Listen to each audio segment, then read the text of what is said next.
just start whenever. Yep. Okay. So my name is Alex. A few weeks ago, I was eating some spit sunflower seeds, and I decided to turn the package over and see what was in the ingredients. One of the things that I read was monosodium glutamate, and up until then, I hadn't given it much thought about the health concerns behind it. So I did some research, and it turns out a lot of popular foods contain MSG, including Pringles, Doritos, and even Campbell's chicken noodle soup. More importantly, I found that it's actually safe for the human body to consume. The notion of MSG as a health hazard began when a man named Robert Homan Kwok wrote to the New England government voicing his concerns about some symptoms he had after eating at a Chinese restaurant. This prompted several health food safety organizations across the world to start tests about MSG and the so-called Chinese restaurant syndrome. These tests failed to firmly connect MSG to bad health. The ones that did were either faulty or inconclusive. One study found that an average serving of Kung Pao chicken had 76 grams of fat. A dish of lo mein noodles contained 3,460 milligrams of sodium, characteristics that may be of greater concern than MSG. What this means is that the food that Robert may have eaten had far more content of fat and sodium than MSG, and may have played a bigger part in his symptoms. So what is MSG? The Journal of the American Academy of Nurse Practitioners says that it is the salt of glutamic acid, one of the most abundant amino acids. It has been found in many vegetable sources, and while it's not an essential amino acid, it provides an amino group for the synthesis of essential amino acids. So this begs the question, why would something so important be so harmful?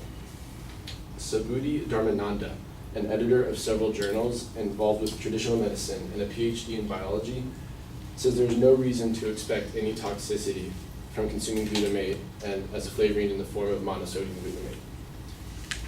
The Food and Drug Administration received reports of symptoms connected to MSG, and so they did some tests of their own. And that led them to release a statement saying that the addition of MSG to foods is to be generally recognized as safe. However, they're not alone. MSG is approved by governments worldwide. The International Glutamate Information Service says that MSG is approved in the US, Europe, Japan, and other Asian countries, North and South America, Africa, and Australia, and New Zealand. In 1991, the European Commission's Scientific Committee for Food reaffirmed the safety of MSG.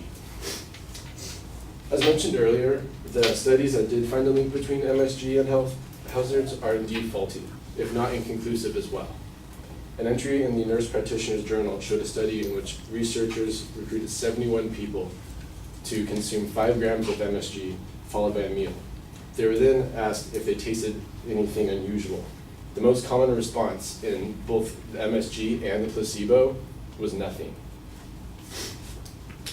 Dr. Adam Williams of the Allergy Division of Scripps Clinics in San Diego, California, wrote that in 2007, a study of 130 people concluded that while there was a higher rate of response to MSG in individuals than to placebo, the response was not reproducible.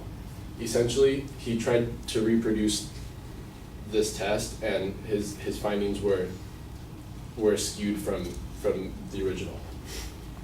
He later noted that 3 studies published in the 1970s found no difference between symptoms experienced after MSG or placebo. Again, the results were inconclusive. A rather humorous finding in a separate study recorded a subject to be MSG sensitive, but only had a strong reaction to the placebo and not to MSG.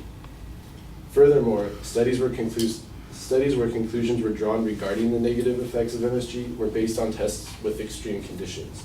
Both Dr. Williams and Dr. Dharmananda agree that while symptoms may arise from consuming large portions of MSG on an empty stomach, it's inappropriate to conclude that MSG consumed as part of the typical diet would likely cause such symptoms. To be clear, these studies were open to people of all ages, sizes, and genders. But the story remains the same. MSG is safe. Ronald Walker's publication into the Journal of Nutrition notes that infants can metabolize glutamate as effectively as adults. In addition, it was not necessary to treat pregnant women and infants as special cases. In 2 separate clinical trials, it was concluded that MSG was unlikely to be a significant factor to adverse respiratory effects in asthmatics. A trial involving placebo and MSG with 36 children was conducted, and only 3 of the 36 children had a positive reaction. Essentially, MSG is safe amongst adults and children, men and women alike, even those who are pregnant, infant, or with health conditions such as asthma. Nevertheless, results or lack thereof don't lie. Numerous organizations approve its use as an additive, and again, there's insufficient evidence to prove that MSG is harmful to the human body. But why should it? It's a naturally occurring substance that the human body needs. And like all things the body needs, it's safe, even beneficial in moderate doses. So really, MSG is just as harmless and harmful as, say, water. Thank you.